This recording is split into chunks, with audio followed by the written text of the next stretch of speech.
ഇടതുമുന്നണി നേതാക്കൾ പ്രത്യേകിച്ച് മുഖ്യമന്ത്രി പിണറായി വിജയൻ ഒന്ന് സൂക്ഷിക്കുക നന്നായിരിക്കും. മറ്റൊന്നുമല്ല, SNDP യോഗം ജനറൽ സെക്രട്ടറി വെള്ളാപ്പള്ളി നടേശൻ വീണ്ടും പറയുകയാണ്. അതായത് ആവർത്തിച്ച് പറയുകയാണ്, 2026 തെരഞ്ഞെടുപ്പിൽ UDF അഡ്രസ് ഇല്ലാതെ പൊട്ടും, മുഖ്യമന്ത്രി പിണറായി വിജയൻ്റെ നേതൃത്വത്തിൽ വീണ്ടും ഒരു മന്ത്രിസഭ അല്ലെങ്കിൽ ഇടതുമുന്നണി അധികാരത്തിൽ വരും എന്നാണ് അദ്ദേഹം പറയുന്നത്.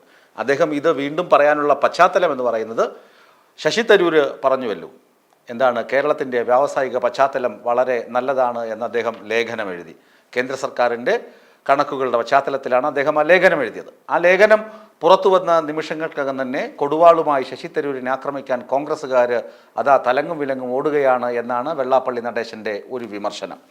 തരൂർ അദ്ദേഹത്തിൻ്റെ അറിവ് വെച്ച് പറഞ്ഞു എന്ന് വെള്ളാപ്പള്ളി നടേശൻ പറയുന്നുണ്ട്. പറഞ്ഞത് വാസ്തവമാണ് എന്നും വെള്ളാപ്പള്ളി അടിവരയിടുന്നുണ്ട്. എന്നിട്ടാണ് പറയുന്നത്, കോൺഗ്രസിൽ 5-6 പേര് മുഖ്യമന്ത്രി കസേരയ്ക്ക് വേണ്ടി പിടിവലി കൂട്ടുന്നുണ്ട്. ഒന്ന് നമുക്കറിയാം, KC വേണുഗോപാൽ. അദ്ദേഹം വളരെ രഹസ്യമായിട്ടാണ് ഈ കാര്യങ്ങളൊക്കെ ചരട് വലിക്കുന്നത്. അവസാനം ഇലക്ഷന് സീറ്റൊക്കെ കൂടുതൽ കിട്ടുകയാണെങ്കിൽ KC വേണുഗോപാൽ പറന്ന് ഒന്നിറങ്ങും. VD സതീശനൊക്കെ അമ്പഴങ്ങ വിഴിഞ്ഞതുപോലെ അപ്പോഴാകും മാനത്തോട്ട് കണ്ണം നട്ടിരിക്കുന്നത്.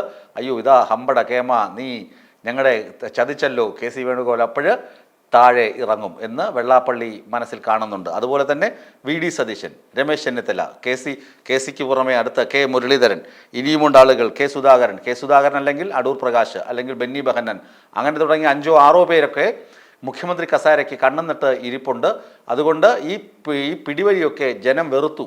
UDFൻ്റെ ഈ തമ്മിലടി ഒന്നും കിട്ടിയിട്ടില്ല, അപ്പോൾ തന്നെ ഈ തമ്മിലടി തുടങ്ങി. അതുകൊണ്ട് കോൺഗ്രസിനെ അടപടലം ജനം വെറുത്തിരിക്കുകയാണ്. അതുകൊണ്ട് പിണറായി വിജയൻ തന്നെ വീണ്ടും സർക്കാർ ഉണ്ടാക്കും എന്നാണ് വെള്ളാപ്പള്ളി പറയുന്നത്. അതുകൊണ്ടാണ് പ്രിയപ്പെട്ട പ്രേക്ഷകരെ അല്ലെങ്കിൽ പ്രിയപ്പെട്ട ഇടതുമുന്നണി പ്രവർത്തകരെ, CPM പ്രവർത്തകരെ ഞാൻ പറഞ്ഞത്, നിങ്ങളൊന്ന് കരുതിയിരിക്കുക. വെള്ളാപ്പള്ളി ഇതാ പറയുകയാണ്, നിങ്ങൾ തന്നെ വീണ്ടും അധികാരത്തിൽ വരും. അതുകൊണ്ടൊരു ജാഗ്രത എടുക്കുന്നത് നല്ലതാണ്. മറ്റൊരു കാര്യം കൂടി ഞാൻ സൂചിപ്പിക്കുന്നത്, ഇതിനൊപ്പം തന്നെ നിങ്ങൾ ശ്രദ്ധിക്കുക, ഇന്ത്യ ടുഡേയുടെ മൂഡ് ഓഫ് ദ നേഷൻ അവരുടെ സർവേ, രണ്ടാമത് സർവേ, ആദ്യം ഒരു പാർലമെൻറ്റ് തിരഞ്ഞെടുപ്പ് വന്നാൽ എന്താകും സ്ഥിതി എന്ന ഒരു സർവേ വന്നു. അത് അടുത്ത രണ്ടാമത്തെ ഒരു സർവേ അവർ കണക്ക് വിവരം പുറത്തുവിട്ടിരിക്കുന്നത് 2026 തെരഞ്ഞെടുപ്പിൽ കേരളത്തിൻ്റെ ഗതി എന്താകുമെന്ന്. അതിലും അടപടലം CPM തോൽക്കുമെന്നാണ് പറഞ്ഞിരിക്കുന്നത്. ഒന്ന്, വെള്ളാപ്പള്ളി പറയുന്നു ഇടതുമുന്നണി ജയിക്കുമെന്ന് പറയുന്നു. അതുകൊണ്ട് ഞാൻ പറയുന്നു, നിങ്ങളൊന്ന് ജാഗ്രത പുലർത്തുക. രണ്ടാമത്, ഇന്ത്യ ടുഡേയുടെ mood of the nation survey ഫലം പുറത്തു വന്നിരിക്കുന്നു. അതിനകത്ത് പറയുന്നു ഇടതുമുന്നണി അഡ്രസ് ഇല്ലാതെ തോൽക്കും. ആ സർവേ ഫലം അനുസരിച്ച് UDFന് 110 മുതൽ 125 വരെ സീറ്റുകൾ UDF മുന്നണിക്ക് ലഭിക്കും. അതായത് കോൺഗ്രസ് നേതൃത്വം നൽകുന്ന PK കുഞ്ഞാലിക്കുട്ടിയൊക്കെ ഉള്ള മുസ്ലിം ലീഗും കോൺഗ്രസും RSPയും ഒക്കെ ഉള്ള മുന്നണിക്ക് 125 സീറ്റുകൾ വരെ, അതായത് 140 സീറ്റുകളിൽ 125 സീറ്റുകൾ വരെ UDF നേടാൻ സാധ്യതയുണ്ടെന്നാണ് India today C voter mood of the nation survey പറയുന്നത്.